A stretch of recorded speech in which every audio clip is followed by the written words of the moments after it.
नमस्कार. रायगड माझाच्या या रणांगण कर्जतच्या या विशेष भागामध्ये आणि विशेष चर्चेमध्ये आपल्या सगळ्यांचं मनपूर्वक स्वागत. कर्जत हे मुंबई पुण्याच्या अत्यंत मध्यवर्ती असलेलं शहर. परवडणारी घरं म्हणून इथं नागरिक संख्या देखील मोठ्या संख्येने वाढू लागली आणि बघता बघता एका छोट्या गावाचं एका मोठ्या शहरामध्ये रूपांतर होऊ लागलं. आणि हे सगळं होत असताना ह्या शहराची आता एक निवडणूक देखील आता येऊ घातलेली आहे.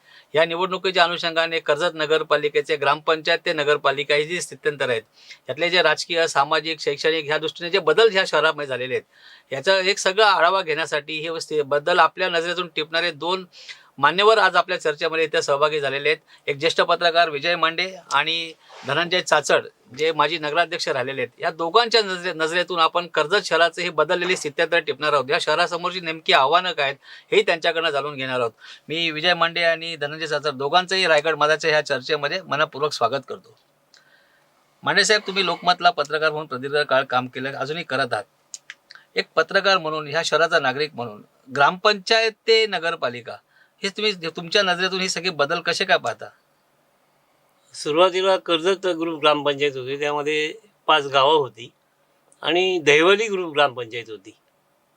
त्यानंतर 1 ऑक्टोबर 1992 साली ह्या दोन्ही ग्रामपंचायतीची नगरपालिका झाली. परंतु त्यामध्ये शिरशे ग्रामपंचायतीमधलं जे अकुर्लं गाव आहे तेही त्यात समाविष्ट करण्यात आलं. म्हणजे दहिवली ग्रामपंचायत आणि कर्जत ग्रुप ग्रामपंचायत आणि जे शिरशा ग्रामपंचायतीमधलं अकुर्ले गाव याच्या मिळून ही नगरपालिका त्यावेळेला ती जाहीर झाली. आणि सुरुवातीला 1.5-2 वर्ष तिथे प्रशासक होते. त्यानंतर 10 जानेवारी 1994ला पहिली निवडणूक झाली कर्जत नगरपालिकेची. त्यावेळेला मला वाटते 25 प्रभाग होते आणि 25 उमेदवार निवडून द्यायचे होते. चाचड साहेब, ही राजकीय परिस्थिती कशी होती कर्जतची? म्हणजे आता कर्जतची राजकीय परिस्थिती आणि त्या ग्रामपंचायत असतानाची कर्जत शहराची राजकीय परिस्थिती काय फरक आहे?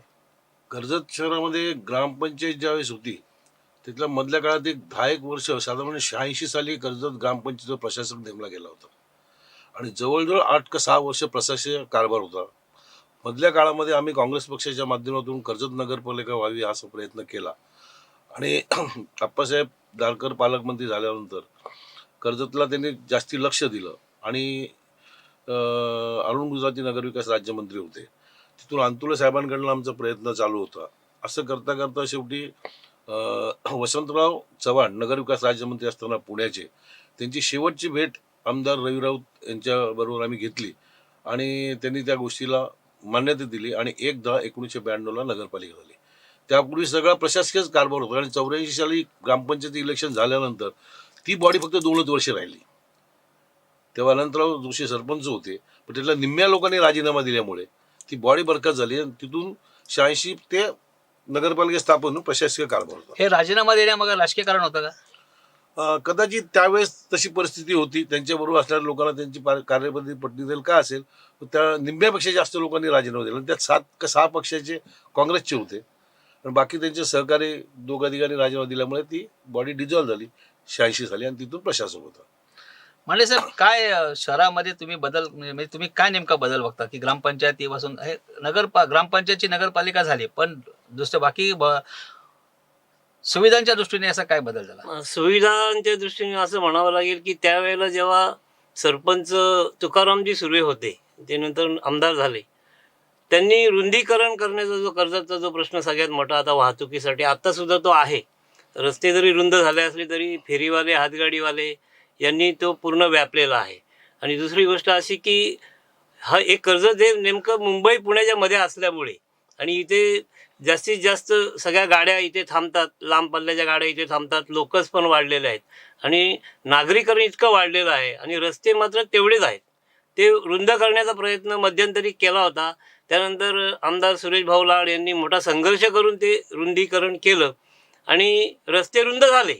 परंतु तुम्ही जर बाजारात गेलात रात्रीच्या वेळेला 9-9:30च्या दरम्यान, तर तुम्हाला ते रस्ते भले मोठे दिसतील की चांगलं कर्जत वाटतं, पण तुम्ही सकाळी 8-8:30ला तुम्ही तिथे गेलात की सगळं ते काबीज केलेलं आहे. हातगाड्या कसं चालायचं हा मोठा प्रश्न पडलेला असतो लोकांना. पण तुम्हाला असं वाटतं का चाचड साहेब की ग्रामपंचायती म्हणजे लोकांची मानसिकता ग्रामपंचायतून नगरपालिकेत येण्याची लोकांची मानसिकता परावर्तित झाली आहे का की लोकांना तो एक नागरिक शास्त्राचा भाग असेल किंवा सिव्हिक सेन्स असेल तो लोकांमध्ये आलेला जाणवतो का तुम्हाला? नाही, लोकांना कसं आहे, नगरपालिका झाल्यामुळे शासनाकडनं निधी पण चांगल्या प्रकारे उपलब्ध होत होता. झाला, लोकांची अपेक्षा होती त्याप्रमाणे काम चालू होत असं त्याला भाग नाही. पण मधल्या या काळामध्ये हा जे वाहतुकीचा जो प्रश्न आहे काय, तर तेव्हा रस्ता रुंदीकरणाला आणि तुकाराम सुर्वेने सुरुवात केलेली होती. त्याच्यानंतर काही राजकारणामध्ये राहून गेलं. पण नंतर रस्ता रुंदीकरण सुरेशभाऊ लाड आमदार झाल्यानंतर मोठ्या प्रमाणात केलं, त्यांनी निधी आणला होता. पण आता काय होतं, एका रस्त्याच्या वर जे हातगाड्या आहेत, मेन कर्जतमध्ये ट्रॅफिक जाम व्हायचं कारण आहे हातगाड्या.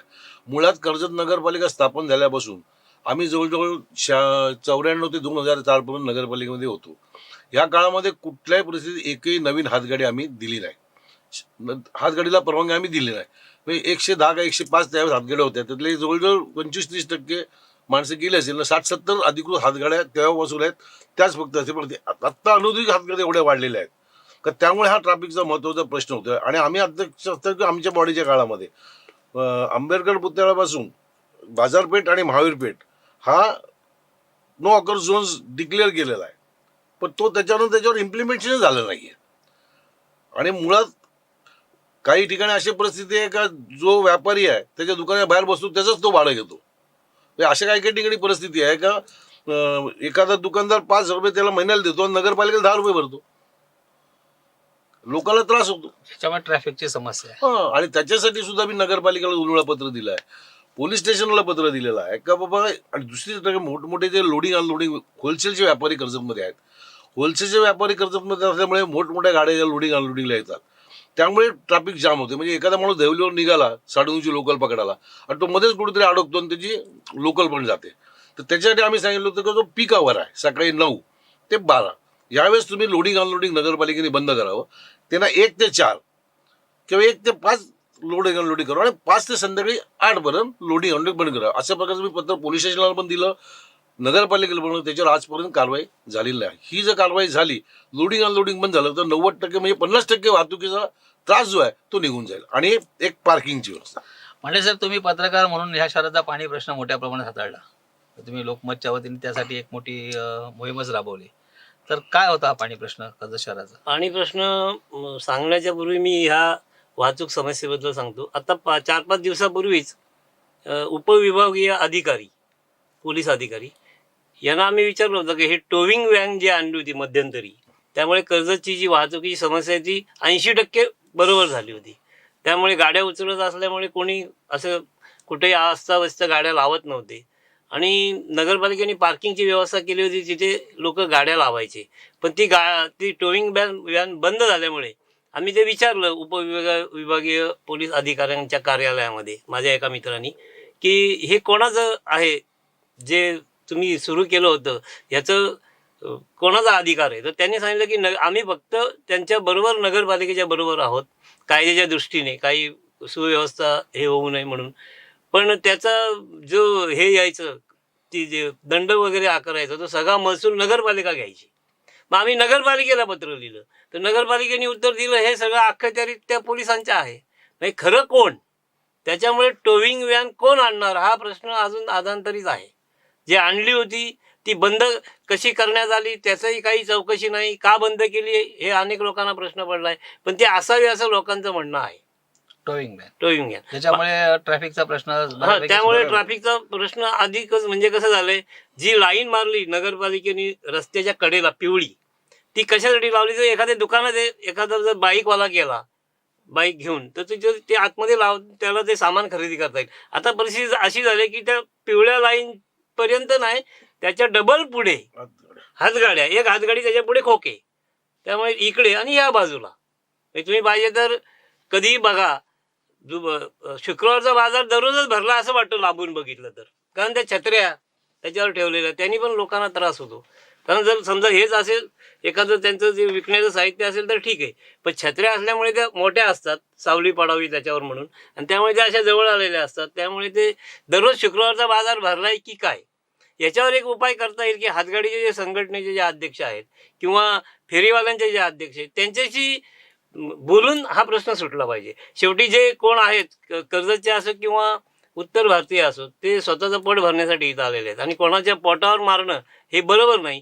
परंतु त्यांचे जे संघटनेचे अध्यक्ष किंवा पदाधिकारी आहेत त्यांच्याशी बोलून याच्यावर काहीतरी उपाय काढावा, तरच कर्जतची ही वाहतूक समस्या सुटेल. आणि टोविंग व्हॅन पाहिजेच असा लोकांचा आग्रह आहे.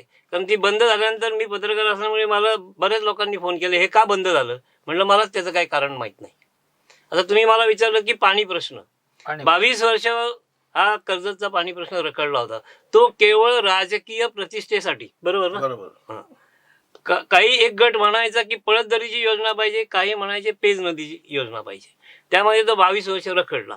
22 वर्ष रखडल्यानंतर कर्जतची नगरपालिका जेव्हा झाली आणि काँग्रेसचं सरकार त्या म्हणजे सत्ता काँग्रेसची आले आणि आमचे प्रथम नगराध्यक्ष रमेश चंदन आणि त्यांच्यानंतर धनंजय चाचड तिथे बसले. धनंजय चाचड 4 वर्ष नगराध्यक्ष होते. मला एक सांगायचं असं आहे की नगरपालिका झाल्यानंतर जरा एक वेगळं वातावरण कर्जतमध्ये झालं आणि सुरेश भाऊ त्यानंतर आणखीन बंधू पाटील वगैरे ह्या सगळे जेव्हा काँग्रेस एकत्र होती तेव्हा चांगलं काम करण्याचं त्यांनी त्यावेळेला ठरवलं आणि योगायोगाने तेव्हा सरकारही काँग्रेसचं होतं. त्यामुळे मग काँग्रेसचं सरकार होतं. त्यानंतर शिवसेनेचं सरकार आलं युतीचं 99ला आणि ती जी पाणी योजना होती ती नेमकी त्यावेळेला होईल असा अवस्था निर्माण झाली होती. परंतु काही तांत्रिक अडचणीमुळे ते 10% जी लोकवर्गणी होती त्याच्यामुळे ती अडकली. परंतु धनंजय चाचड आणि शिवसेनेचेही काही नगरसेवक या सगळ्यांनी मिळून आणि काँग्रेसचेही त्यावेळेचे जे सगळे होते, आता त्यानंतर ती राष्ट्रवादी काँग्रेसमध्ये काही गेले, परंतु त्या सर्वांनी ती नगरपालिकेमध्ये पाणी योजना झालीच पाहिजे यासाठी सगळ्यांनी चंग बांधला. आणि विशेष म्हणजे मला वाटतं त्यावेळेला मनोहर जोशी साहेब मुख्यमंत्री होते, रवींद्र चव्हाण साहेब होते, या सगळ्यांनी, साठम साहेब आमचे त्यावेळेला आमदार होते, या सगळ्यांनी प्रयत्न करून ती शून्य म्हणजे अजिबात कुठलंही 1 रुपयाचं कर्ज नसताना ती झाली. पण दरम्यानच्या काळात 2004 साली पुन्हा आघाडीचं सरकार आलं, बरोबर ना?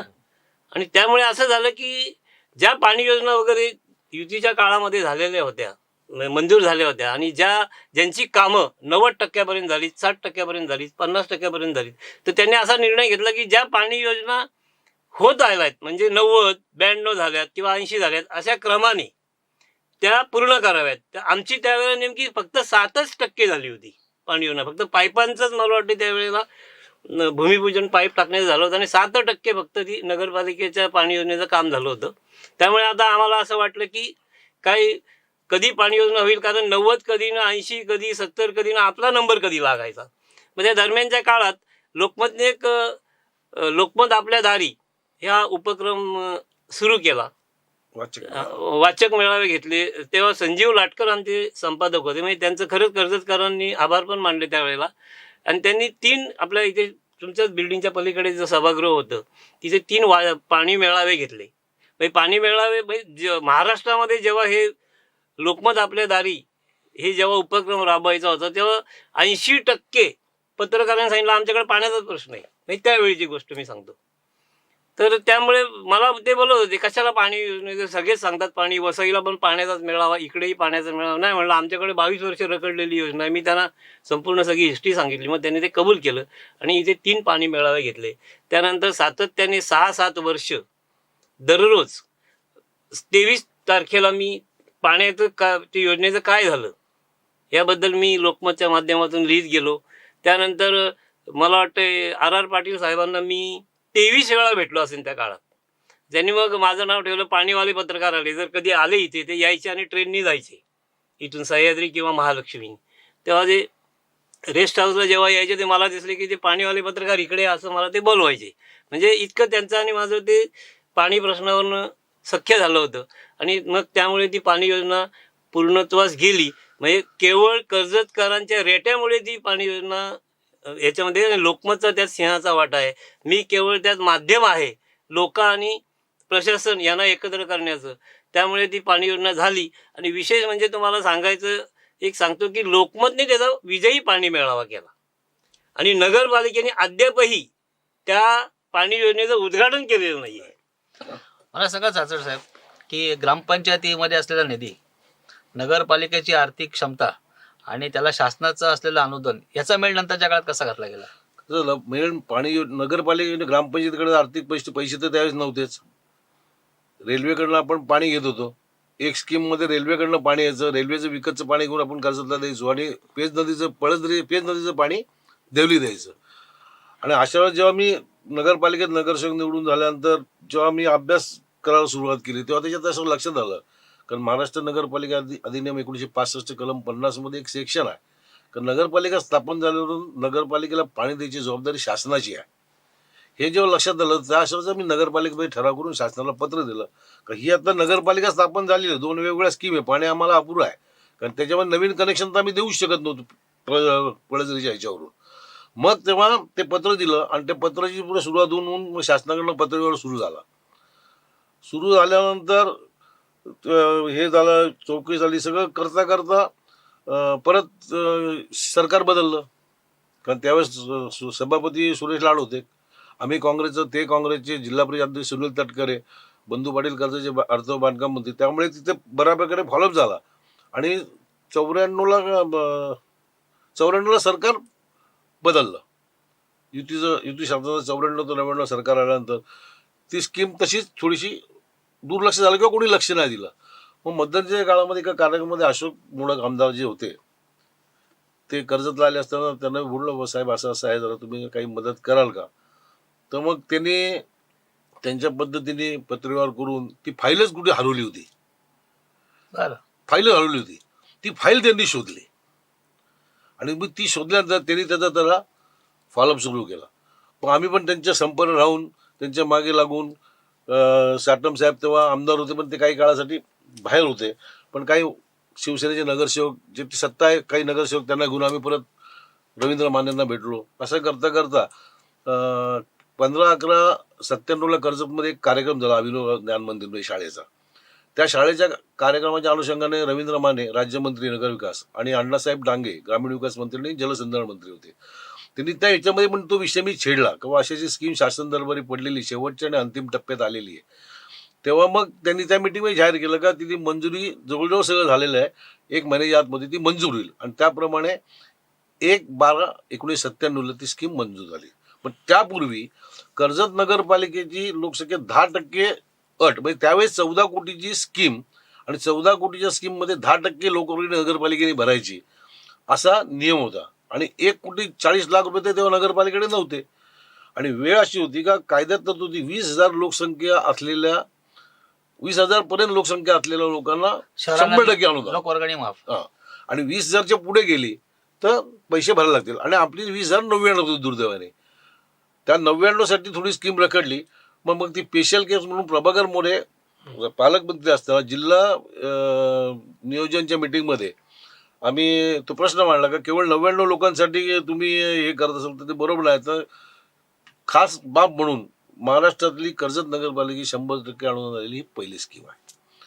ती झाली. ते तुम्हाला पाणी योजनेचं झालं, पण पाणी योजना सांगितलं तुम्ही की त्याला निधी कसा मिळाला, ते 100% वर्ग अनुदानातून ती स्कीम कशी काय झाली, हे सगळं तुम्ही सांगितलं. माझा प्रश्न असा आहे की नागरी सुविधा हा केवळ पाण्याचा नाही तर बाकी रस्ते असतील, स्वच्छता असेल, तर ह्यासाठी ग्रामपंचायत आणि नगरपालिका यातला तुम्ही फरक कसा समजता? त्या ग्रामपंचायत टायमाला तर रस्ते वगैरे आता काही प्रकार नव्हताच जास्ती. एकच मुख्य रस्ता होता. आम्ही तातडीने नवीन रस्ते डांबरीकरण जसं निधी उपलब्ध होईल, जिल्हाधिकाऱ्याकडून होईल तेव्हा फंड इन्कम कमी, घरपट्टी पण कमी होती. आता परिस्थिती बदललेली आहे. तेव्हा कसं ते एखाद्या 5 गुंठेच्या प्लॉटमध्ये एक बंगला आहे, त्या बंगल्याची उत्पन्न किती होतं नगरपालिकेचं? 500 रुपये वर्षाला. आज त्या बंगल्याच्या तिथे बिल्डिंग झालेली आहे, तिथं 12 फ्लॅट आले.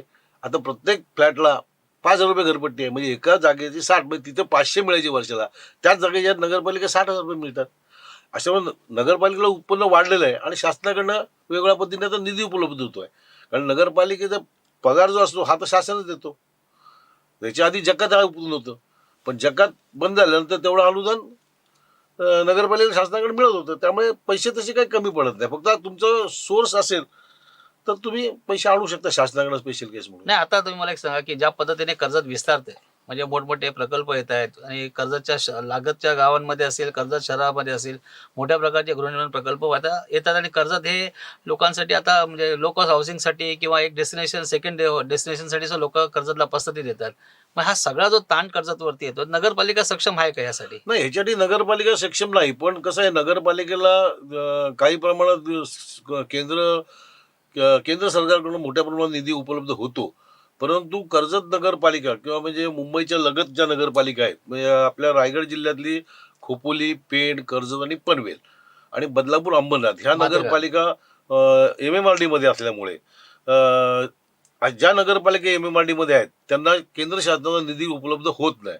असं जेव्हा आमच्या लक्षात आलं का या स्कीमला आम्हाला पैसे काय आहेत ना, तर त्यांनी कळवलं का तुम्ही MMRD मध्ये आहात, आम्ही तुम्हाला पैसे देणार नाही.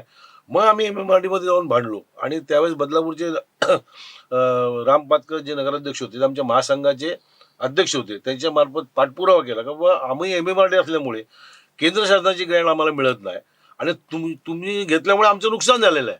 तर आता पायाभूत सुविधा करणं काम तुमचं आहे आणि तुम्ही आम्हाला नाही. तेव्हापासून या सगळ्या नगरपालिकेला मोठ्या प्रमाणात MMRD निधी येतो. आज जो निधी येतो ते ह्या मुंबईच्या लगत असलेल्या ज्या नगरपालिका आहेत, आज जे नवीन विमानतळ होते त्याच्या 30 किलोमीटरच्या फेरीबिरीमध्ये सगळ्या नगरपालिका आहेत आणि हा सगळं इन्फ्रास्ट्रक्चर जबाबदारी MMRDची आहे. ती MMRD बऱ्यापैकी घेते. कारण एवढा निधी जो आत्ता या 5 वर्षात 10 वर्षात जो आला आहे, एवढा कधीच शासनाकडे नगरपालिका आला नव्हता.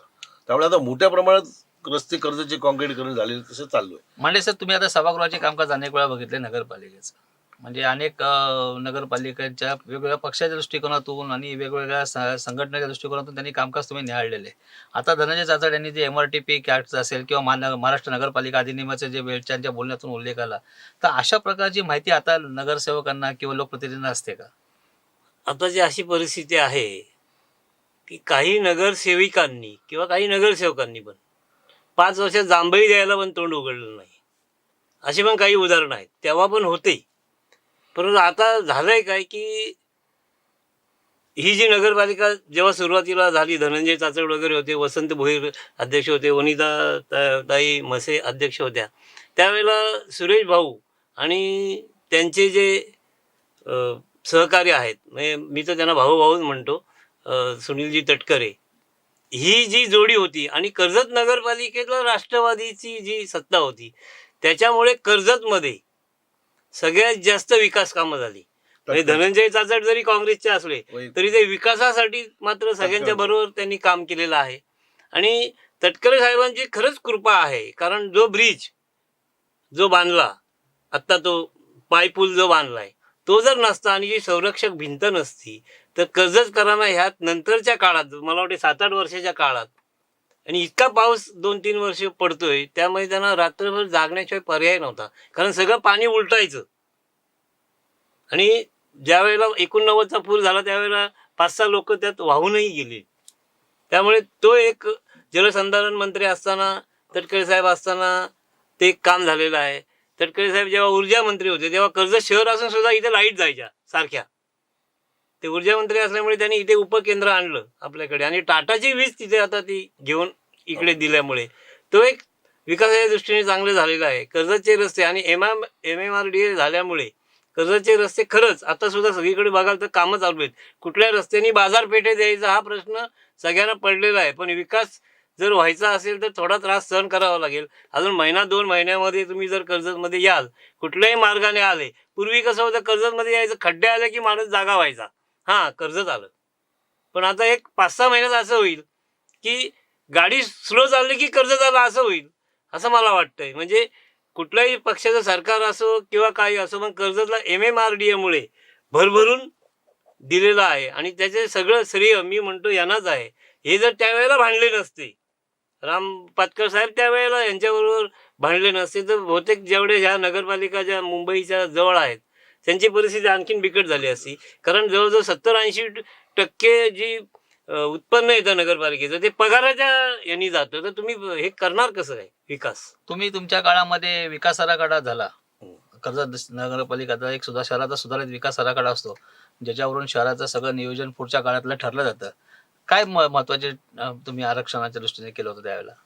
नाही, त्याच्यामध्ये कसं होतं का नगरपालिका स्थापन होण्याच्या पूर्वी म्हणजे कर्जत शहराचा टाउन प्लॅनिंगचा 1986ला ग्रामपंचायत जिल्हा परिषद करायची. हो.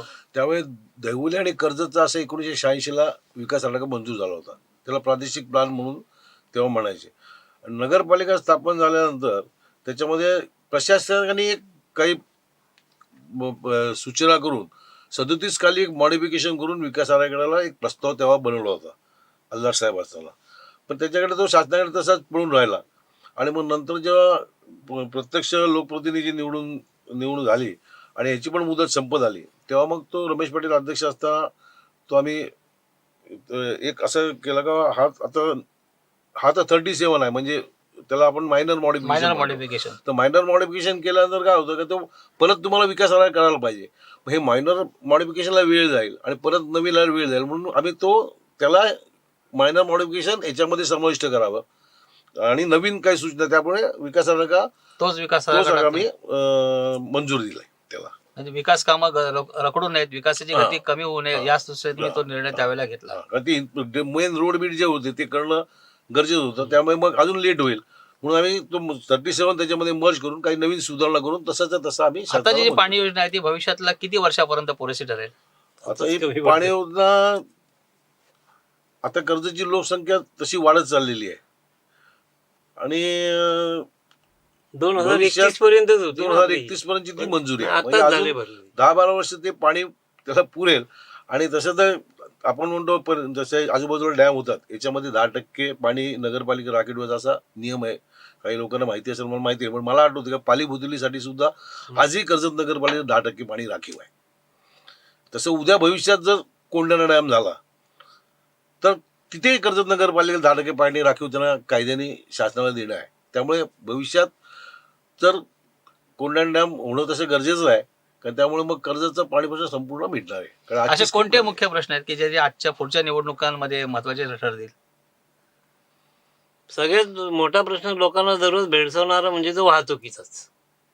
आणि त्यानंतर जे 31 सालापर्यंत ही पाणी योजना त्यांनी त्यावेळेला जेव्हा सांगितलं की 2031 पर्यंत ही पाणी योजना चालेल, पण अशी परिस्थिती झालेली आहे आत्ताच की इतका विकास झपाट्याने होतोय, इतक्या इमारती बांधल्यात, इतक्या लवकर विकास होईल असं कोणाला वाटलंच नव्हतं. त्यामुळे कदाचित त्यांनी 2031 दिले, पण मला वाटते 2021 सालीच ते पाणी आत्ताच लोकांना काही ठिकाणी जात नाहीये. आता मध्यंतरीच्या काळात बरचशी त्याच्यात लिकेज होते, गळती होती, त्यामुळे पाणी भरपूर म्हणजे 50% का 40% असं जायचं असं एक सर्वेक्षण झालं, त्याच्यामध्ये आलं. त्यानंतर ते लिकेज हे झाल्यामुळे लिकेज त्यांनी थांबवले आणि आता पाणी थोडंफार व्यवस्थित येत आहे. परंतु जसं पाहिजे तसं पाणी येत नाही. बहुतांश ठिकाणी छोट्या छोट्या मशीन लावून पाणी खेचलं जातं आणि जे गरीब लोक आहेत, आता सदन आहेत किंवा ज्यांच्या घरी जास्त पाणी लागतं ते मशीन लावतात, पण जे गरीब आहेत त्यांच्याकडे जे पाणी जात नाही त्याकडे नगरपालिकेने खरं म्हणजे लक्ष दिलं पाहिजे. कारण जर का सगळ्यांना जर सारखं पाणी पाहिजे असेल तर याच्यावर कुठेतरी बंधन आलं पाहिजे. यांच्या काळामध्ये त्यांनी बऱ्याचशा दर एक 15-20 दिवसाला 2-3 मशीन त्यावेळी सुद्धा हे जप्त करत असत, पण आता तसं काही दिसत नाहीये. तुम्ही आता दोघांनी सुद्धा अनेक नेत्यांना त्या शहराच्या विकासाचं श्रेय दिलं. मला आता एक प्रश्न असा आहे की ते अकोर्ले ते कर्जत बाजारपेठ जोडणारा एक पूल रखडलेला आहे किंवा गोंडगे आणि कर्जत ह्या दोन भागांना जोडणारे पूल रखडलेले आहेत. मग ह्याला जबाबदार तुम्ही कोणाला धराल? नाही, एवढा मोठा निधी आता कर्जत नगरपालिका खर्च करू शकत नाही. विकास आराखड्यात आपण ते मंजूर केले सिद्दीक मंजिल पासून पुढे. कारण दुसरी गोष्ट असे त्याच्यामध्ये 2 तांत्रिक अडचणी. कर्जतमधून जी नदी वाहते ती नागमोडी वाहते. त्यामुळे मुळात पहिलं असं होतं का इकडून पलीकडे जायला त्याच्यात एक असा नियम आहे का कमीत कमी 300 मीटरचा सरळ एक मार्ग असेल त्याच्यावरच पूल टाकता येतो. म्हणून शनी मंदिरकडनं आम्ही जो प्रस्तावित केला होता तो नामंजूर झाला आणि म्हणून सिद्दीक मंजिलच्या समोर एक पूल प्रस्तावित केलेला आहे. आणि आपण म्हणतो तो पलीकडे जो गुडघ्यातून जो आलेला आहे तो डायरेक्ट पळसदरीचा जो रोड आहे, कर्जत खोपोली रोड आहे, त्या रोडला डायरेक्ट रेल्वे क्रॉस करून तो पलीकडे आणायचा आहे. त्याला फार मोठ्या प्रमाणात निधी लागणार आहे आणि तेवढा निधी तर हे शासन तरुणच करून घ्यायला लागेल. त्याच्यासाठी लोकप्रतिनिधी पाठपुरावा करणं गरजेचं आहे. तसं मध्ये मी 2-3 वेळा नगरसेवकांना काही लोकांसारखा एक शासनाचे सेंट्रल गव्हर्नमेंटचा एक निधी आहे, त्याला नदी कृती आराखडा म्हणतात, म्हणजे रिव्हर ॲक्शन प्लॅन. ह्याच्यामध्ये करोडो रुपये नगरपालिकेला मिळतात शासनाचे, केंद्र शासनाकडनं, पण कोण फॉलोअपच करत नाही किंवा कोणाला माहितीच नाही. मी त्यांना हे पण सांगितलं होतं का 15 बिल्डिंगमध्ये त्यांचं ऑफिस आहे, रिव्हर ॲक्शन प्लॅन, नदी कृती आराखडा, करोडो रुपये आमच्या इथे, म्हणजे माझ्या काळात जे बुराडे म्हणून सीओ होते नंदकुमार बुराडे, माझ्या ते त्र्यंबकेश्वरला गेले आणि त्यांनी रिव्हर ॲक्शन प्लॅन मधून एवढे त्र्यंबकेश्वरला पैसे आणले का विचारतात, एवढी त्यांनी सुधारणा केली. तर त्यांनी मला सांगितलं चाचा तुम्ही याच्यामध्ये का घेत नाही. तर तत्कालीन लोकांना मी ते सांगितलं, पण ते कोणी त्याच्यावर लक्ष दिलं नाही. आणि आताच परिस्थिती अशी आहे की लोकप्रतिनिधींना काही पडलं नाही त्यांना, आणि प्रशासनावर मुळात त्यांचं वचक नाही. आजची परिस्थिती अशी आहे कारण कायदेच जास्ती कोण बघत नाही. माझ्या माहिती म्हणजे मी तुम्हाला सांगतो की 5 वर्षामध्ये कुठल्याही नगरपालिकेने महाराष्ट्र नगरपालिका अधिनियम 1965 किंवा MNMT 66 वाचला असेल. त्यामुळे आत्ताची परिस्थिती अशी आहे का कर्जत नगरपालिकेचा कारभार हा प्रशासनच चालवते. आणि पुलाच्या बाबतीत मला एक सांगायचं आहे की जो श्रीराम पूल आता ज्याला नाव आहे, उल्हास नदीवरचा मोठा पूर्व पश्चिम कर्जतला जोडणारा एकच मोठा पूल आहे. सगळ्यांच्या गाड्या तिथे येऊन तिथून आपण कर्जतमध्ये येतो. तो मला वाटतं 62 साली बांधला, 1962 साली. आणि त्यावेळेला कर्जतमध्ये गाड्या फार कमी होत्या आणि आता इतक्या लोडेड गाड्या त्या मुरबाडच्या MIDC साठी जातात, इतक्या टना वजनाच्या, की तो कधी पूल पडेल. खाली जो अर्च पद्धतीने जुन्या पद्धतीने बांधल्यामुळे तो टिकलाय. अन्य कुठला जर असता पूल तर तो कधी ढासळला असता. त्याच्या बाजूला एखादा पूल व्हावा किंवा तो पाडून 2 पूल जाण्या येण्यासाठी करण्याची आता आवश्यकता आहे. मंजूर झालेला आहे तो. मला वाटतं 5 वर्षापासून आम्ही ऐकतोय. फार थोडक्यात उत्तर द्या दोघं सुद्धा. निवडणूक विकासाच्या प्रश्नावरती होते का जातीपातीच्या प्रश्नावरती होते? मी आधी सांगतो. ही थेट निवडणूक जी आहे ती 2004 साली पहिल्यांदा झाली. त्यावेळेला 17 नगरसेवक होते आणि 1 नगराध्यक्ष. पण परिस्थिती अशी झाली की सगळे लोक बोलत असले काय जातीपातीच्या राजकारणावर, ह्याच्यावर राजकारण आपलं चालत नाही. पण मी निक्षून सांगेन कर्जतचं राजकारण जातीपातीवरच होतं हे मी सिद्ध करून दाखवीन. त्याचं कारण असं की त्यावेळेला 13 नगरसेवक राष्ट्रवादी, 14 नगरसेवक राष्ट्रवादी काँग्रेसचे आले होते आणि केवळ 3 नगरसेवक विरोधी पक्षाचे आले होते. परंतु तिथे नगराध्यक्ष मात्र विरोधी पक्षाच्या वनिताताई म्हसे, त्या मराठा समाजाच्या असल्यामुळे त्यांना मराठा समाजाने मतं दिली असतील. आता काही जे असतात कार्यकर्ते, लोकप्रतिनिधी, हे राजकारण असं नाही, ते जातीवर नाही, ते जातीवरच आहे. त्यावेळेला धनंजय चांदळे यांच्या सौभाग्यवती त्यावेळेला निवडणुकीत होत्या. कसं आहे आता हे म्हटलं त्याला कसं आहे बरोबर आहे. आता आम्ही पक्षातून इलेक्शन लढवलं होतं. आता सगळीकडे काँग्रेसचे नगरसेवक निवडून आलेत. आता प्रभाग क्रमांक 1 मधनं मी 200 मागे होतो, प्रभाग क्रमांक 3 मध्ये मी 300 मागे होतो. आणि ठीक आहे, पण मला एकाच वाक्यात होतं की जातीपातीचं होतंय तुम्हाला मान्य आहे. कारण का ज्या वार्डामध्ये काँग्रेसचे नगरसेवक निवडून आले त्यांना 2,000 मतं पडाली आणि तिथून माझ्याच मिसेसला मग 1500 पडली नगराध्यक्ष उमेदवारला. मग हा 500 मताचा फरक तिथे झाला नसता तर मला लीड माझ्या वार्डामध्ये मिळाला 600चा. निवडणुकीच्या रिंगणामध्ये किंवा निवडणुकीच्या बाजारामध्ये विकासापेक्षा जातीचा मूल अधिक आहे. कर्जतमध्ये सगळीकडे असं नाही, कर्जतमध्ये जास्त आहे. आणि दुसरं एक सांगायचं, आता जी थेट निवडणूक आहे त्यात सुद्धा असंच होण्याची शक्यता आहे. तर थोडकी चर्चा केली आपण. कर्जत शहराचं बदलतं स्वरूप, त्यातले प्रश्न, त्यातले पाणी प्रश्न, रस्ते, त्यासाठी निधी, आणि ह्या सगळ्या चर्चेच्या शेवटी आपण एका विषयावरती आलो की निवडणूक विकासाच्या प्रश्नावरती होते का जातीपातीच्या मुद्द्यांवरती होते.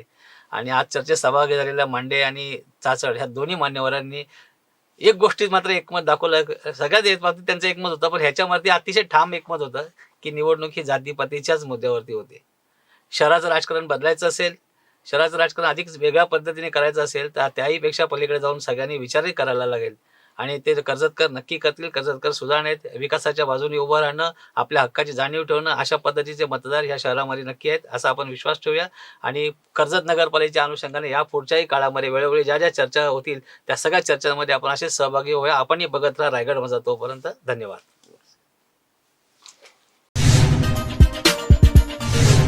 बेल आयकॉन दाबा आणि यासारख्या इतर बातम्या बघण्यासाठी आमच्या चॅनलला सबस्क्राईब करायला विसरू नका.